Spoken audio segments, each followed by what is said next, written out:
Risco à saúde. O uso incorreto de anabolizantes pode causar problemas graves ao corpo humano. Veja também. Projeto Sala Aberta vai reunir professores e estudantes da UFOP para discutir as avaliações feitas no ensino superior. Direito das domésticas, veja como fica o seguro contra acidente de trabalho. E hoje é sexta-feira, dia de agenda cultural, aqui no Plano Aberto.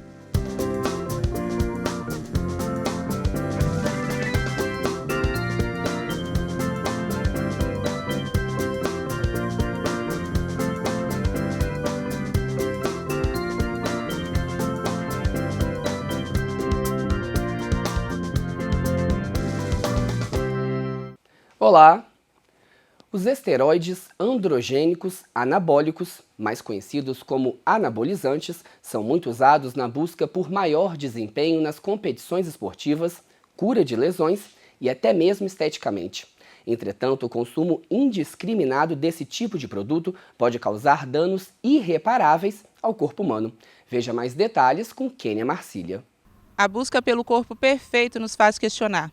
Há limites para a vaidade? Nos últimos anos tem se falado muito no uso dos anabolizantes, que podem causar doenças e até levar à morte. E para falar sobre os riscos do uso dessas substâncias, eu converso agora com o endocrinologista Tiago Faro.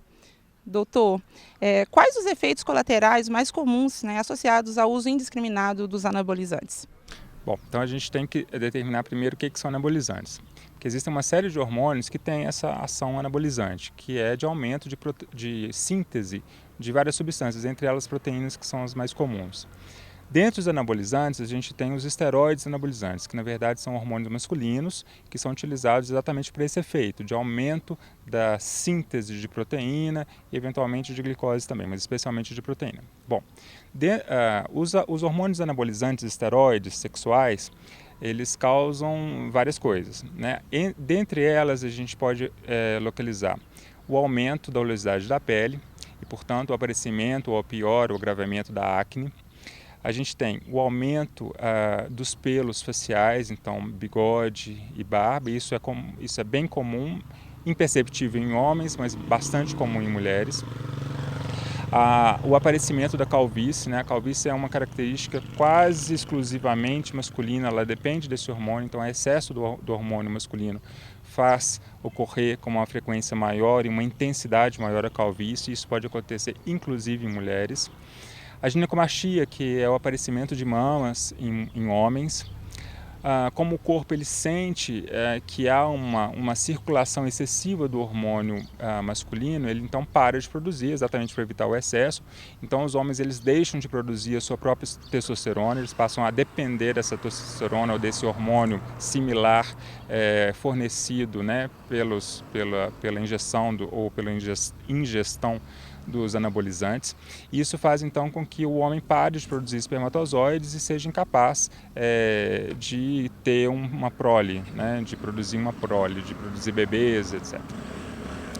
A gente tem também o aumento da próstata, né, que é uma doença também frequente com o decorrer da idade, e os hormônios anabolizantes eles fazem com que a próstata cresça mais rápido, então isso pode causar uma obstrução da uretra, os sintomas todos, né, de redução de urina, etc.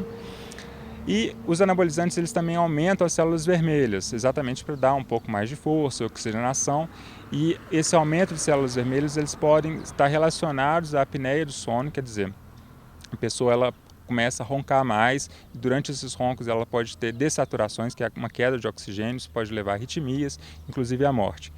E mais grave ainda, a gente tem insuficiência hepática, né? Os hormônios eles têm que ser, a maioria deles tem que ser metabolizado pelo fígado, e uma carga excessiva pode fazer com que o fígado não dê conta desse processo, ele acaba então entrando em falência, quer dizer, ficando sobrecarregado e deixando de cumprir as funções. E há grupos mais vulneráveis aos danos causados pelo uso de anabolizantes? As crianças e os adolescentes, porque estão em fase de crescimento, o organismo não está totalmente formado, então essa sobrecarga dos hormônios, elas são mais deletérias, certamente. As mulheres, porque elas têm também um metabolismo um pouco diferente dos homens, então assim, acaba que a mesma dose de anabolizantes vai ser mais prejudicial para as mulheres, mas não existe uma faixa ou um grupo específico, na verdade vão ser deletérios para todo mundo, né? E para finalizar, doutor, em quais casos, né, o uso dos anabolizantes é indicado e se é necessário sempre acompanhamento médico? Existe um pequeno número de doenças em que a gente utiliza os esteroides anabolizantes. Eles são necessários, é necessário um estreito acompanhamento médico, exatamente por causa da toxicidade. A gente utiliza quando? Quando a pessoa não está produzindo o hormônio naturalmente. Então a gente às vezes trata a infertilidade, quando não existe essa produção, quando existe algumas doenças que atacam a glândula e a glândula então para de produzir, então a gente repõe, mas de uma forma bem criteriosa. É preciso essa documentação laboratorial que realmente não esteja havendo a produção do hormônio e você tem que seguir vários parâmetros, exatamente para tentar usar a menor dose possível para evitar toxicidade. Obrigada pela entrevista, doutor. Vitor, é com você no estúdio. O seguro contra acidente de trabalho é mais um direito que passa a ser garantido ao trabalhador doméstico após a regulamentação da emenda à Constituição, que ficou conhecida como PEC das Domésticas. Veja agora o que diz a lei sobre esse direito. O seguro-acidente é um recurso de natureza indenizatória devido ao empregado que se acidenta em seu local de trabalho ou em decorrência da sua atividade laboral.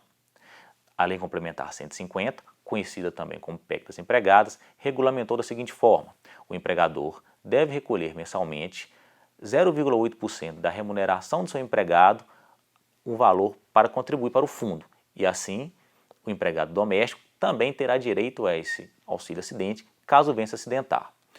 Importante ressaltar que o auxílio-acidente é devido quando o empregado doméstico sofra redução da sua capacidade laboral em virtude do acidente sofrido.